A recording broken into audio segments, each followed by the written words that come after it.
Death colours, shapes, illuminates, consumes, elevates, and inspires us.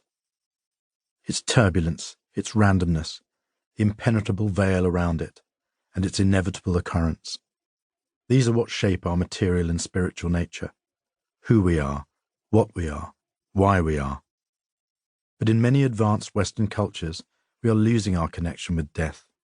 We're pushing it away as an unwanted side effect of being human, a flaw in the organism. But in losing our connection to death, we lose something vital in life.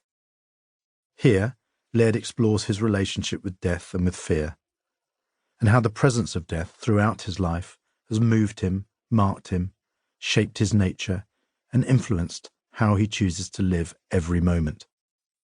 And he explores how fear can be a force for good in our lives, fuel for our fire, but only if we first seek to understand it and then learn how to manage it. Laird. You know, the ocean came and took people off the beach and you never saw them again. They weren't people I was personally connected to, but I was exposed to people drowning and people getting brought up right in front of my house, bodies getting pulled in. Death was a part of everyday life. It casts a shadow, leaves its mark. I had a friend, a guy who moved in next door to us, who I used to surf with quite a bit. I went to get him one morning, and he was laying on the floor of his house, dead. He didn't come out as he always did, so I went in to look for him, and I found him lying there.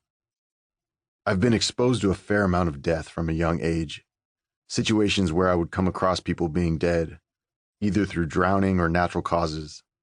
Those situations were probably more than a normal boy might experience. The majority of the death I was exposed to was ocean-related. People just getting sucked away and never being seen again, or floating in 5 days later. You get an instinct for it. I remember once being down at the beach and just feeling that something wasn't right, wasn't good. You get to know the water, to sense things. So there I am, pretty young, telling a guy not to go in the water, and the guy telling me to piss off. He then goes in the water, and the guy drowns, and then his son drowns. I think that situation affected me deeply. It changed me. It made me a lot more aggressive. Once I could tell that someone shouldn't be going in the water, that they didn't have the experience, the knowledge to be there, I'd walk up and tell them. I could be 10 years old and go in there and swim all day, and I'd see adults go in there and drown.